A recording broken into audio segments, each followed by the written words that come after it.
નમસ્કાર, સમાચારો સાથે હું છું જયેશ। સૌપ્રથમ વાત કરીશું છોટા ઉદેપુરની કે જ્યાં ફરી એકવાર સગર્ભાને જોડીમાં હોસ્પિટલ લઈ જવાની જરૂર પડી છે અને હાલ આ તમામ મામલોને લઈને ફરી એકવાર આ મામલો ઉછળી રહ્યો છે કારણ કે આ પહેલા પણ આ પ્રકારની ઘટના બની ચૂકી છે જ્યાં નસવાડી તાલુકામાં મહિલાને જોડીમાં નાખીને હોસ્પિટલમાં પહોંચાડવાની ફરજ પડી હતી।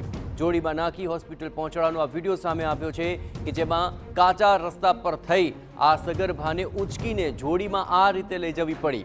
કાચા રસ્તે ખાનગી જીપનો સહારો લેવો પડ્યો અને જીપ ઢાળ ચઢી ન શકતા ભારે હાલાકી વેઠવાનો વારો આવ્યો।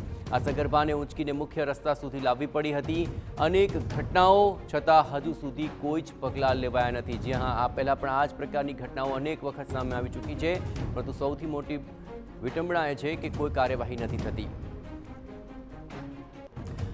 આ કોઈ પહેલી વાર નથી કે જ્યારે ગતિશીલ ગુજરાતના દાવાઓ વચ્ચે આવી શરમજનક ઘટનાઓ ઘટી હોય। છોટાઉદેપુર જિલ્લામાંથી તો છાસવારે આવી ઘટનાઓ સામે આવતી જ રહે છે। ભૂતકાળમાં એક મહિલાને તે હોસ્પિટલ પહોંચે તે પહેલાં જ રસ્તામાં જ પ્રસૂતિ થઈ ગઈ, તો તુરખેડાની ઘટનામાં તો એક મહિલાને જીવ ગુમાવવાનો પણ વારો આવ્યો હતો અને આ મુદ્દે હાઈકોર્ટે પણ સરકારને ફટકાર લગાવી હતી અને ગામની સુવિધાઓમાં વધારો કરવાનું સૂચન કર્યું હતું, પણ બદલાય એ બીજા, જ્યાં લોકોને ઊંચી ઇમારતોમાં નહીં પરંતુ પાયાની સુવિધાઓમાં રસ છે। એ વાત સરકારના ધ્યાનમાં આખરે ક્યારે આવશે તે એક સૌથી મોટો સવાલ આ દ્રશ્યો ઊભા કરી રહ્યા છે।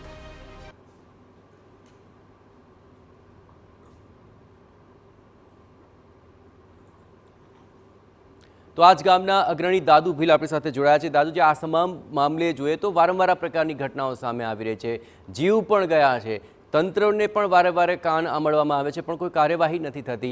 શું આ ગામમાં હજુ પણ પ્રાથમિક સુવિધાનો અભાવ છે? તેમાં કોની ઢીલાશને કારણે આ પ્રકારની પરિસ્થિતિનો સામનો કરવો પડે છે? તમને મેં જણાવું કે અમારા ડુંગર વિસ્તારની અંદર આ જ રસ્તા પર જિલ્લા વિકાસ અધિકારી, કલેક્ટર પણ આ જ રસ્તે ફસાયા હતા અને આવી ઘટનાઓ તો આ પ્રસ્તુતાને ઘણીવાર અમારે આ રસ્તાનો જ સામનો કરવો પડે છે। અમે આરંભમાં જઈને પણ રજૂઆત કરીએ છીએ અને ઢોલ નગારા વગાડીને સરકારનો પણ વિરોધ કરીએ છીએ, પરંતુ અમારું કોઈ સાંભળતું જ નથી। અચ્છા, અત્યાર સુધી તમે કોને કોને રજૂઆત કરી અને તેમણે શું જવાબ આપ્યા?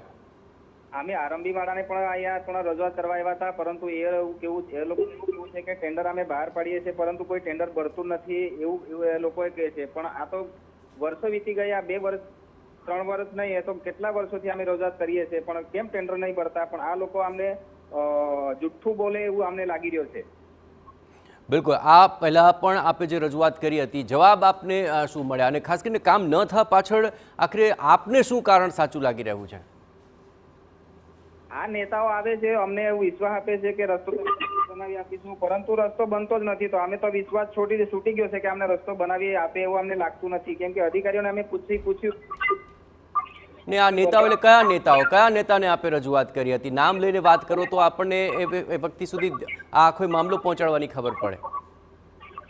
અવાજ નહીં આવી રહ્યો છે સર તમારો। જી, અવાજ નથી આવતો તમારો। શું જી, કયા નેતાને આપે રજૂઆત કરી હતી?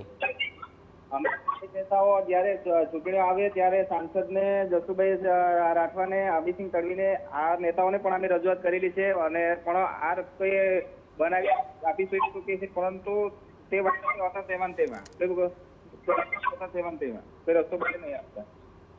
અચ્છા, તંત્રના અધિકારીઓ પણ આ બાબતો ધ્યાનમાં લેવા માટે, જોવા માટે આવ્યા હશે, તેમને પણ આપે રજૂઆત કરી હશે। તંત્રના અધિકારીઓ શું કહી રહ્યા છે? કેમ કામ નથી થઈ રહ્યું? અહીં અવાજ કટાય છે, સંભળાતું નથી।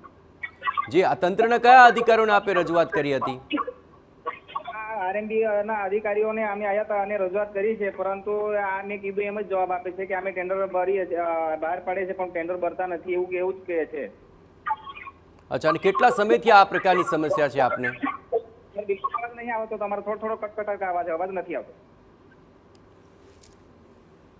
જી દાદુ, આપનો ખૂબ ખૂબ આભાર। દાદુ ભીલ જે ગામના અગ્રણી છે, ત્યાં જે વિસ્તારોમાં રહે છે આપ જુઓ કે ત્યાં નેટવર્ક પકડાવવું પણ ઘણું મુશ્કેલ છે, પરંતુ અહીં ન માત્ર નેટવર્કનો ઇસ્યુ પરંતુ સુવિધાઓનો પણ ઇસ્યુ છે અને એ જ કારણ છે કે વારંવાર આ પ્રકારની સમસ્યાઓ સામે આવે છે, પરંતુ તંત્ર કંઈ જ કામગીરી નથી કરી રહ્યું। તેમણે સ્પષ્ટ કહ્યું, સાંસદ આવે છે, ધારાસભ્ય આવે છે, સ્થાનિક અગ્રણી આવે છે, રજૂઆત કરવામાં આવે છે, પરંતુ ટેન્ડરના નામે સૌ કોઈ બચાવ કરી લે છે કે ટેન્ડર તો બહાર પાડવામાં આવે છે, કોઈ ટેન્ડર નથી ભરતું, માટે કામ નથી થતું. પરંતુ સૌથી મોટો સવાલ જ એ છે કે આટલા વર્ષો બાદ પણ અહીં કામગીરી નથી થઈ રહી.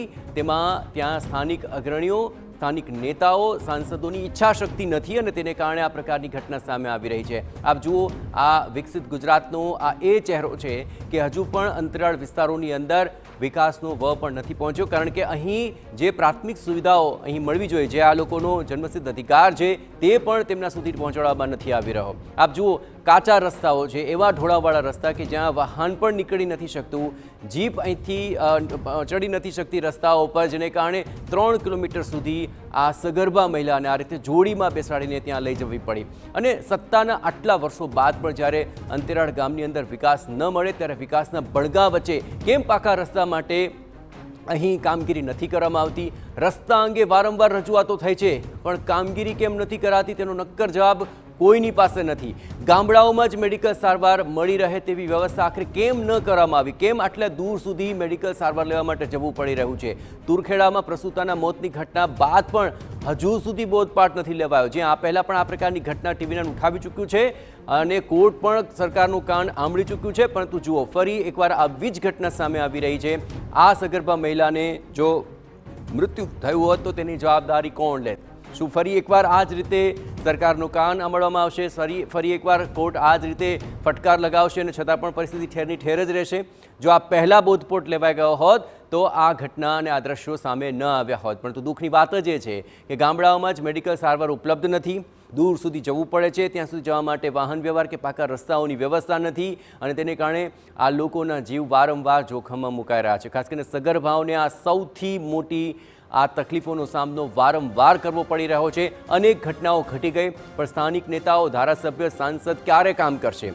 અહીં જે તંત્રના અધિકારીઓ કામગીરી કરવી જોઈએ તે પણ કામગીરી નથી કરી રહ્યા. આખર કામગીરી થશે ક્યારે?